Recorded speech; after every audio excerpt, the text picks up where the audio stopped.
If you are thinking 40,000 thoughts repetitively and negatively every day, then how is that affecting your mental wellness? Let's talk about it today on the podcast. Welcome to the Love in Progress podcast, where we deep dive into self-reflection and healing as a catalyst for better relationships and leadership. I am your host and educator, Neena, and I'm here to be a guide to you in that process. Let's get started. Now, this is a super interesting topic for us to dive into because according to research, the average person is having approximately 60,000 thoughts in a day. And what's truly concerning is that 75% of these thoughts are believed to be negative, and 95% of them are repetitive. That means that your head might not be a very fun place to be, just autonomically, just automatically, just repetitively. And so, what is it that's going to break the cycle? Well, the first step in transformation is awareness. So, we're bringing an awareness to that today in the podcast. Let's talk about negative thoughts and consequently negative self talk and how that's affecting your mental wellness and joy that you're feeling every day. I also would go take it a step further and say that it's also impacting your relationships, my friend. It's also impacting your ability to have successful impact in your leadership because how you talk to yourself is how you see the world, is how you perceive the world. And you can only love as much as you love yourself. Hence the title of this podcast, Love in Progress. If we want to love people, impact people, be a quality person to be in a relationship with people, then we've got to heal our own mess. We've got to learn to love ourselves. And that's a process. And I'm here to help you. So let's talk about this. Research in psychology suggests that negative thoughts can be a common aspect of human cognition. Okay. That's not something that is outside the realm of normal for all of us. But here's what's interesting. Evolutionary psychology theorizes that humans may have developed this negativity bias as a survival mechanism to look around in their environment and say, what's wrong? How can I keep myself protected?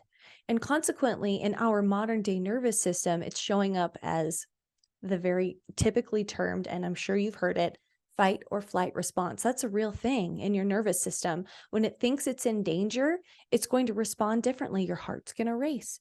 Your blood is going to go to your extremities so that you can fight.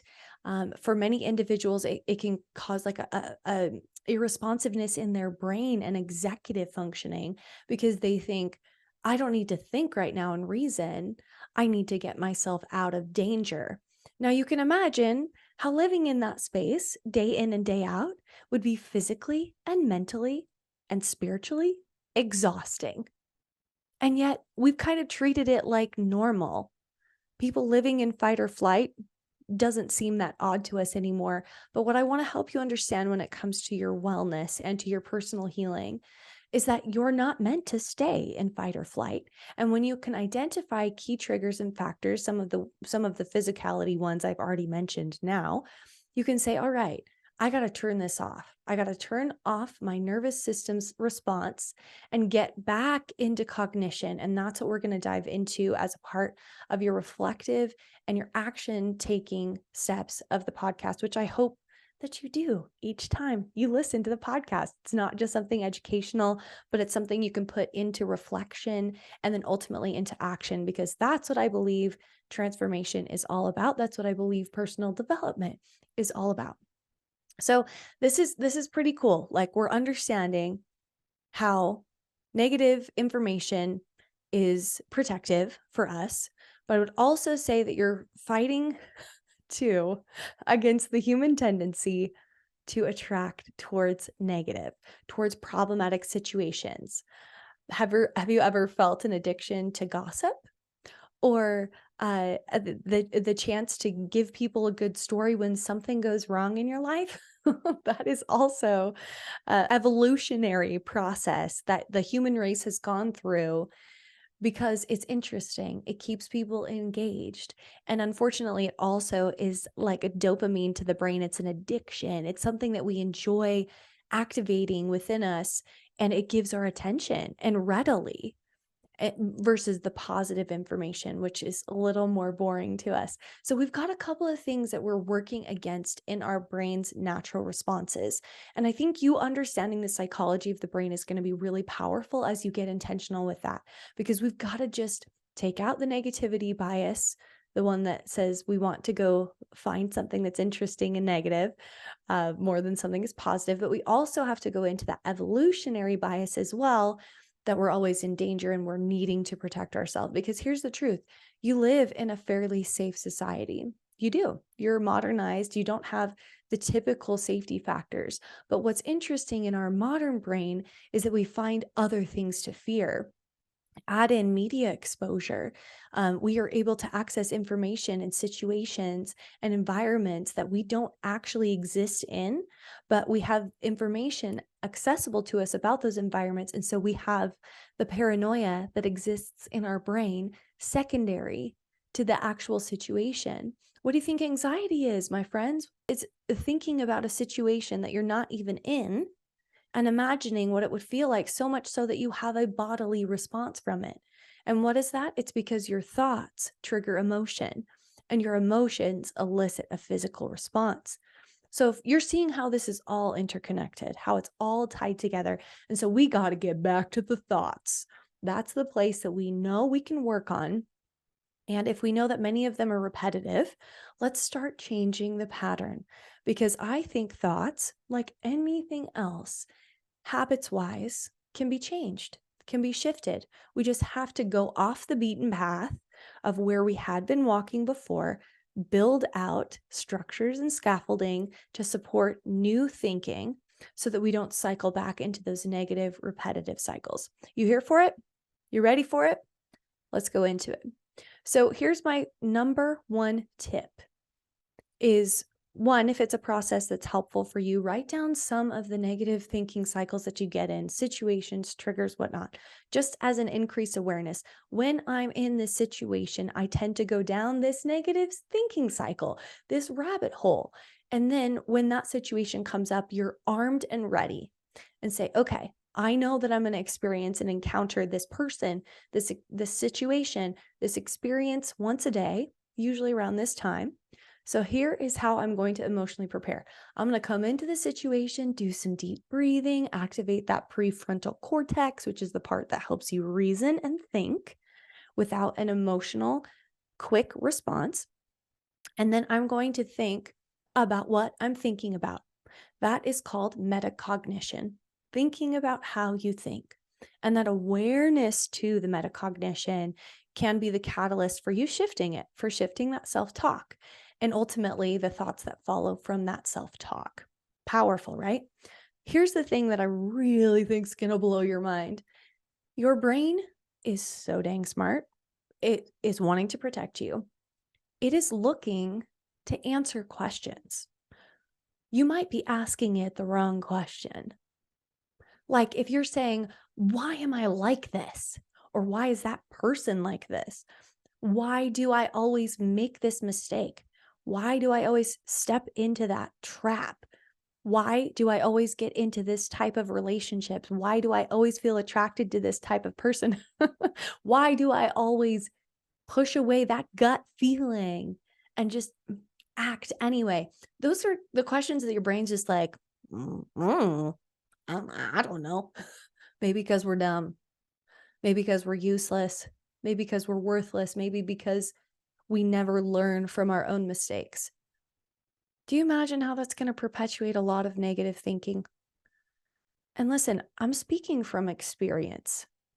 The only reason I know these questions is because I went decades continually self-deprecating, self-abusing myself when it came to self-talk, because I believed for one reason or another that I should know better. And you know what it did? It just made me feel like crap. It just made me feel worse. And I understand it now. It's because I was asking the wrong questions. I was asking a question that would lead me to self-deprecation, to self-abuse, to anxiety, to depression. This is impactful for you to notice, because I can guarantee you, you have questions like this. You're asking yourself questions like this every day, and our increased awareness to them gives us an opportunity to catch it before you take it another thought next. Because what we do know is that if you can hold a thought for 16 seconds, another one similarly to it is going to join it. So if you are thinking negatively about yourself for 16 seconds, saying all that crazy negative self-talk, then more and more thoughts are going to come up. More and more experiences are going to come in and say, oh yeah, I got proof about that one. That belief is legitimate. Let me tell you the 15 reasons why. And then we're in a spiral. That's what happens. But if we can shift that thought, have it just once, 1 second, and say, oh, that is not the thought I want to choose to think right now. What do I want instead? We can come in and ask the right questions instead. That's what I'm here to help you do, because I know that you have a couple of thinking cycles and questions that you get into that you can easily reroute with intention and reinforcement. So here are some better questions. Are you ready? How can I better communicate my boundaries in this situation? How can I release the need for this person in front of me to understand me? What kind, and let's go to some of the self-deprecating thoughts. Those are obviously in a relationship or a situation that's triggering. If I'm thinking negatively about myself, instead of saying, why am I like this? Why do I always make this mistake? I could say, what have I done up to this point that gives me a new perspective about this situation right now? What kind of progress have I made in this area already that I could draw upon in my decision making right now? How am I proud of myself in this situation?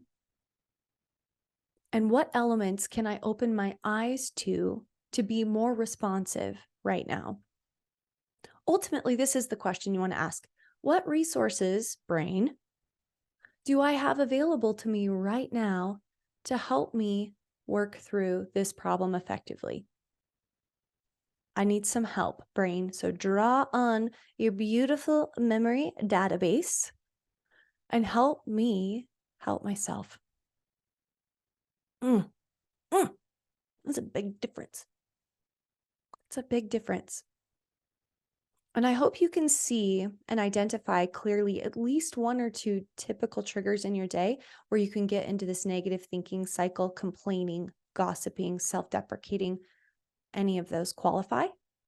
And let's shift it. Let's see what questions we can ask our brain to help get it on board, to help encourage us at actually working through the problem, not necessarily solving the problem, but giving us some next actionable steps that are going to lead us to some sort of resolution. That's my first tip. Second one is affirmations. I know they're a little hokey, especially if you haven't done them before. Maybe they feel so false to you that it's really hard for you to get behind them. You got to trust me on this. If your brain doesn't have a new path to take when it comes to thinking, specifically words, it's going to revert back to the old known pathways. Remember what I said before? 95% of your thoughts are repetitive. It's looking to take out some of the thinking process and just think how it's always thought. So we got to break it up and we got to be persistent with it. I promise you, consistently used affirmations, especially when they're particular and aligned in the areas that you specifically want to shift and change. If you are persistent in the new thinking cycles of that, I guarantee you at some point it's going to shift. The thoughts that you thought were unchangeable absolutely can change. You've got to be the one that takes the wheel back. You got to be the one driving the thoughts bus. And affirmations can help.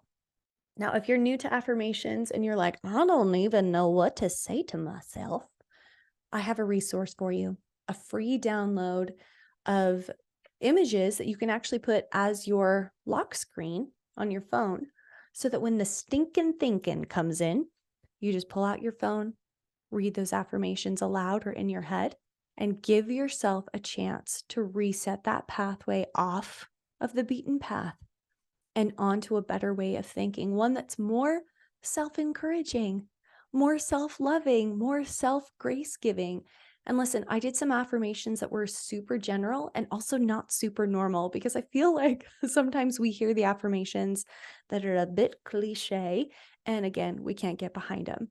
So these are unique. I've even given you at the end of this free download a bunch of other affirmations. So if you don't love the ones that are on the graphics, you can just scroll through to the end and take and leave what you want.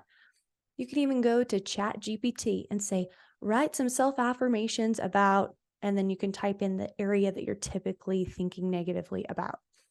Really easy. But again, an important step is the consistency, is the actual implementation of those affirmations. And listen, when I have a hard time getting behind even my regular affirmations, I go more general. Back out of it. Say things like, it's okay to make mistakes. I'm human and humans are learning. I'm always on my way. Things are always working out for me. I am proud of my new perspective towards growth, and I can feel more growth coming. There's pretty much no resistance to any of that. So if you can lean into the ones that are not resistant, then you can start to shift that self-talk. Powerful, right? All right, lastly, here's my last tip, and then we'll wrap up here. I want you to stop saying I am when it comes to these negative attributes or beliefs about yourself. For instance, I could say I am overwhelmed. I am depressed. I am a terrible person. Oh, that's pretty harsh as an insult and as self-talk. Instead, I want you to shift every time in your self-talk you say, I am XYZ. Say, I feel. Take the identity out of it and say, I feel in this moment overwhelmed. I feel in this moment like I could be doing better. When you say I feel versus I am, you take the identity out of whatever it is that you're explaining and you put some temporarity on it. You give it a situational approach. And listen, you can transform out of situations in a blink of an eye. It gives you back your autonomy, gives you back your power, and really separates you identity-wise from some of these flawed behaviors or feelings that you may temporarily be sitting in. I am is said to be the two most powerful words in the world, and what comes after them determines your destiny. I believe that. I know you are a powerful creator. I know that your thoughts do not have to run the show. And I know as you get intentional about it, you don't have to have the negative thoughts. You don't have to have the repetitive thoughts. You don't have to have the old ways, despite how your family of origin talk to you, how you hear people around you talking to you. You can change the inner dialogue and ultimately the mental wellness that comes from it. This is a big one, my friends. And I believe that as you make that intention towards having an awareness of those thoughts and transforming them, that you will notice a difference. Please keep me posted. Honestly, I want to hear how you're doing with these principles because I'm rooting for you today and every dang day, my friend. This is a big part of being well, is your mental mindfulness, wellness component. So don't forget to live well, look well, and be well, because you want your brain and your mind to be a happy place for you. Again, I'm rooting for you. Excited to talk to you on the next podcast.